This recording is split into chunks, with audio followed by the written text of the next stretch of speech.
구약성경 813면 시편 18편 1절에서 6절까지입니다. 저와 번갈아 교독하고 마지막 절 함께 읽겠습니다. 나의 힘이신 여호와여, 내가 주를 사랑하나이다.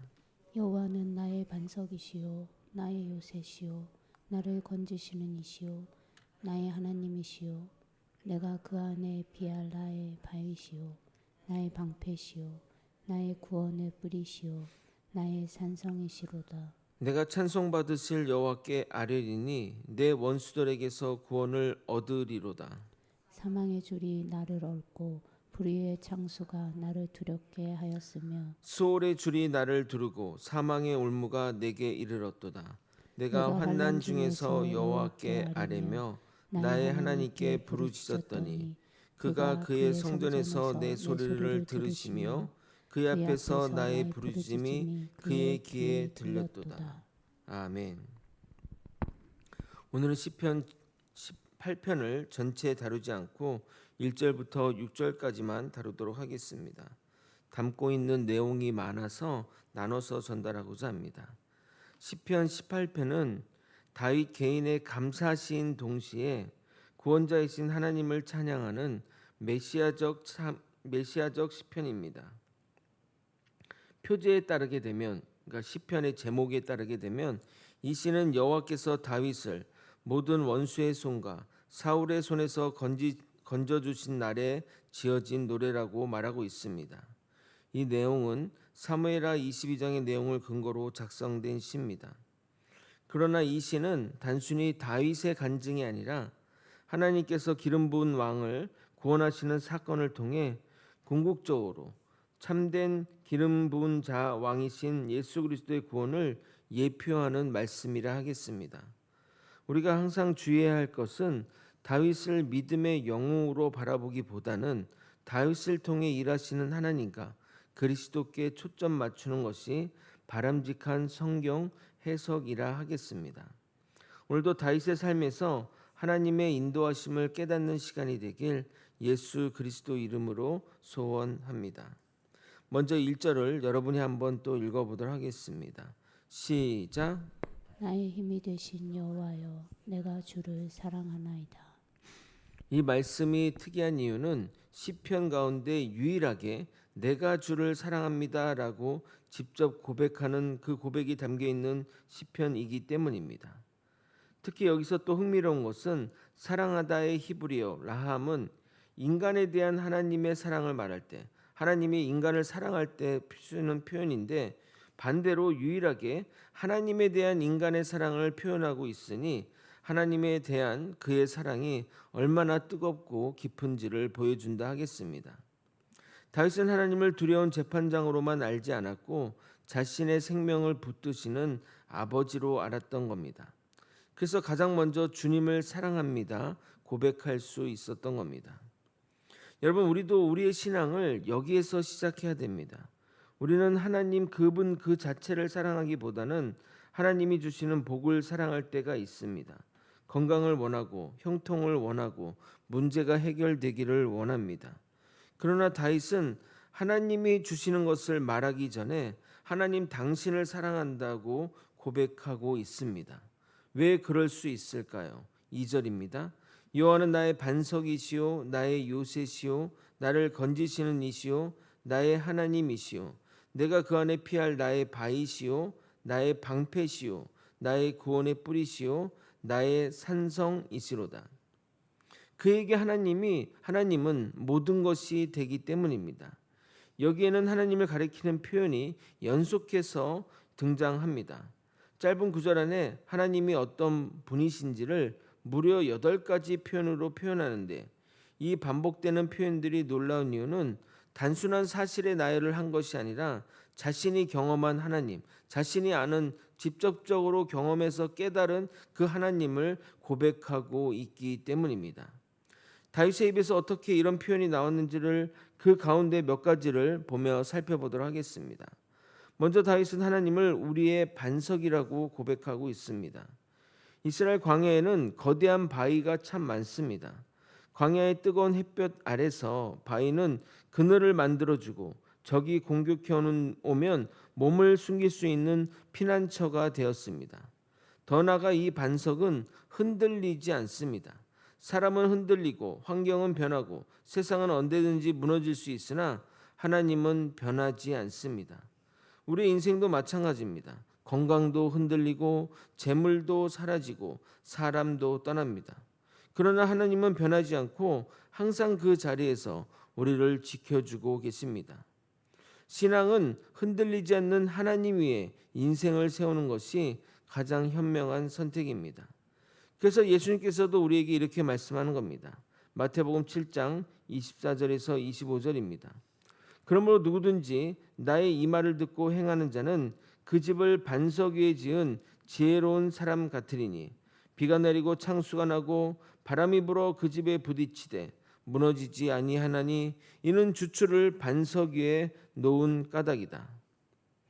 사랑하는 성도 여러분, 결국 이 반석이 누구입니까? 누구를 가리킵니까? 바로 예수 그리스도를 가리킵니다. 사도 바울은 고린도전서에서 그 반석은 곧 그리스도라고 말씀하고 있습니다. 고린도전서 10장 4절입니다. 다 같은 신령한 음료를 마셨으니 이는 그들을 따르는 신령한 반석으로부터 마셨으며 그 반석은 곧 그리스도시라. 구약의 다윗이 의지했던 반석은 신약에서 예수 그리스도 안에서 완전히 드러난 겁니다. 이어서 다윗은 하나님을 요새라고 표현합니다. 요새는 적이 쉽게 들어올 수 없는 견고한 성입니다. 당시 전쟁에서는 성 안으로 들어가기만 하면 생명을 보존할 가능성이 훨씬 높았습니다.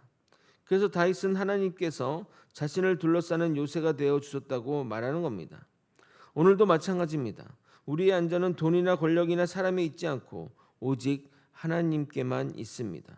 사랑하는 성도 여러분, 세상이 얼마나 불안합니까?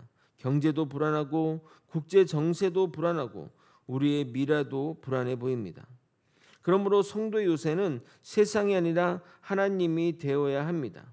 세상의 요새는 아무리 거창하다 할지라도 아무리 단단하게 만들어졌다 할지라도 적의 지변 공격에 무너지지만 하나님의 요새는 누구도 무너뜨릴 수 없는 철옹성입니다.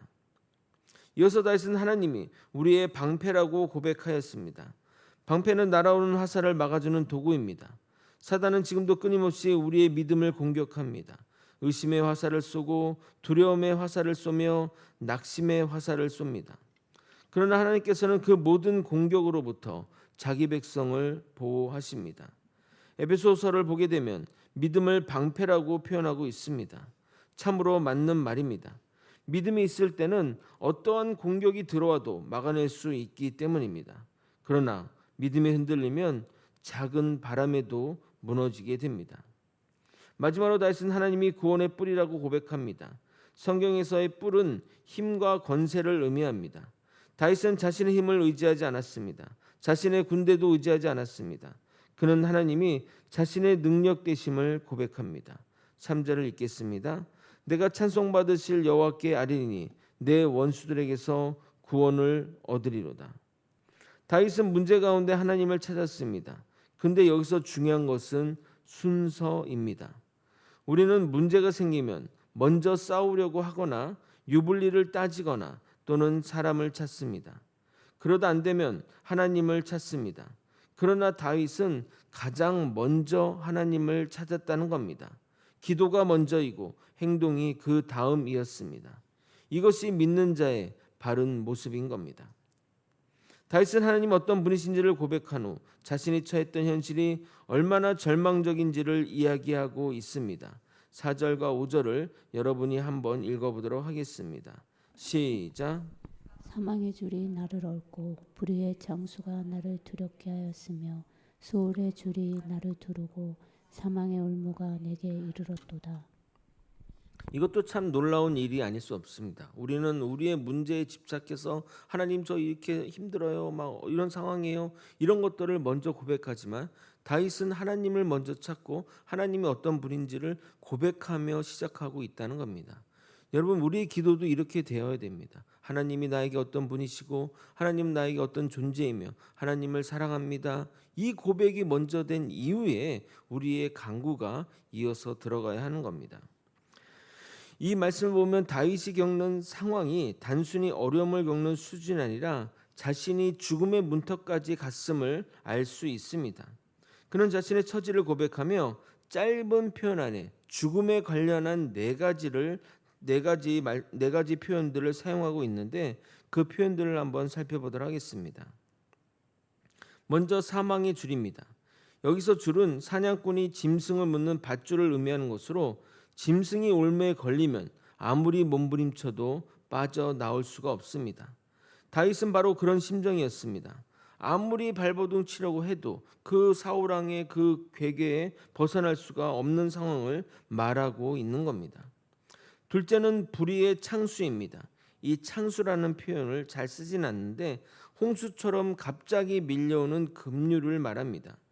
이스라엘은 우기에는 갑자기 계곡물이 범람하는 와디가 많았습니다. 평소에는 마른 골짜기였지만 비가 내리면 순식간에 거대한 물살이 되어 사람과 짐승을 휩쓸어 갑니다. 최근 이상 기후 때문에 그 사막에 막 비가 와서 사막 지역이 막 물이 막 넘치는 장면들을 여러분들이 본 적이 있으신지 모르겠지만 그런 모습이라 상상하시면 됩니다. 다윗은 원수들의 공격이 마치 그런 급류처럼 자신을 덮쳐왔다고 말하는 겁니다. 우리의 인생도 고난이 예고 없이 찾아와 우리의 삶을 흔들어 놓을 것입니다. 우리 힘으로는 감당할 수 없는 거대한 물결 앞에 우리 또한 서게 될 것입니다. 셋째는 스올의 줄입니다. 스올은 죽은 자가 내려오는 곳을 의미합니다.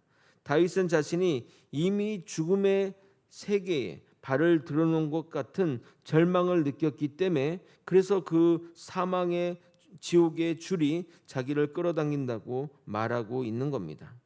네 번째는 사망의 올무입니다. 사냥꾼은 올무를 땅에 숨겨 놓았는데 짐승이 그것이 있는 줄도 모르고 걷다가 발에 걸려 넘어집니다. 사탄도 이와 같습니다. 죄는 처음에는 매우 달콤해 보입니다. 교만도 욕심도 분노도 처음에는 별것 아닌 것처럼 보입니다. 그러나 결국에는 그것들이 사람을 묶어버립니다. 죄는 언제나 올무입니다.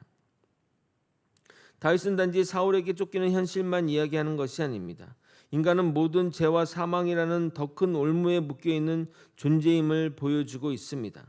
그래서 이 시편을 단순히 다윗의 이야기가 아니라 우리의 이야기라고 말하는 겁니다.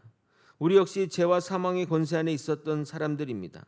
절망 속에서 다윗이 선택한 길은 절망 그 자체가 아니었습니다. 진정 중요한 것은 절망 그 자체가 아니라 다윗이 이 절망 가운데 무엇을 했느냐가 중요한 것입니다. 6절에 그 답이 있습니다. 여러분 한번 읽어보도록 하겠습니다. 시작. 내가 환난 중에서 여호와께 아뢰며 나의 하나님께 부르짖었더니 그가 그의 성전에서 내 소리를 들으시며 그의 앞에서 나의 부르짖음이 그의 귀에 들렸도다. 참으로 아름다운 말씀이 아닐 수 없습니다. 다윗은 고난과 절망과 환난 가운데 오직 하나님께 부르짖었습니다. 여기서 부르짖다는 말은 단순히 기도했다는 정도의 의미가 아니라 살려달라고 절규하는 외침을 말하는 겁니다. 아이가 위험할 때 부모를 향해 울부짖듯이 다윗은 하나님께 자신의 모든 것을 쏟아놓자 하나님은 들으셨습니다. 성경은 하나님이 즉시 문제를 해결했었다라고 하지 않고 하나님이 들으셨다고 말씀합니다. 여러분, 왜 이것이 중요할까요? 기도는 하나님의 정보를 전달하는 시간이 아닙니다. 하나님은 이미 우리의 모든 형편을 알고 계십니다. 기도는 하나님과의 관계를 확인하는 시간입니다. 기도는 하나님의 마음을 움직이는 것이 아니라 우리의 마음을 하나님께 향하게 하는 은혜의 방편인 것입니다. 그래서 신앙의 사람은 먼저 무릎을 꿇습니다. 하나님은 언약 백성의 기도를 외면하지 않으시기 때문입니다. 그래서 본문은 그의 성전에서 내 소리를 들으셨다고 말하는 겁니다. 이어서 당시 다윗은 예루살렘 성전이 완공되기 전 시대를 살았습니다. 그러므로 여기서 말하는 성전은 하늘의 처소, 곧 하나님의 보좌를 가리키는 겁니다. 이처럼 하나님께서는 멀리 계신 분이 아닙니다. 높은 하늘에 계시지만 당신 백성의 가장 작은 신음까지 들으시는 분이십니다. 여러분 가운데 오래 기도했지만 응답이 없는 것처럼 느껴질 때가 있을 겁니다. 그러나 성경은 하나님이 듣지 않으셨다고 말하지 않습니다. 하나님은 들으셨습니다. 응답의 때는 하나님에 있지만 우리가 드린 기도는 하나도 헛되이 사라지지 않을 것입니다. 말씀을 정리하겠습니다. 다윗은 자신의 승리를 자랑하지 않고 자신의 인생을 붙드시는 하나님을 찬양했습니다. 하나님은 그의 반석이시오 요새이시며 방패이시고 구원의 뿔이 되어 주셨습니다.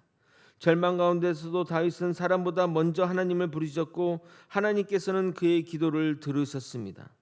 오늘 우리도 마찬가지입니다. 삶의 어려움과 죄와 사망의 위협 앞에서 흔들리지 말고 영원한 반석이신 예수 그리스도를 의지해야 합니다.